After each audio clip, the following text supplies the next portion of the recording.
everyone, and welcome back to CodeMechanic. Today, we're tackling a sound that every driver dreads. That knocking noise coming from your engine. What is it, and how serious is it? Let's get into it. First, don't panic, but don't ignore it either. An engine knock, sometimes called detonation or pinging, happens when fuel ignites improperly in the cylinders. One common cause is using the wrong octane fuel. If your car requires premium and you've been using regular, that could be the culprit.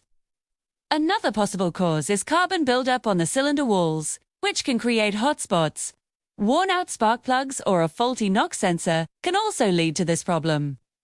In more serious cases, it could point to internal engine damage like worn rod bearings. So, start with the simple stuff.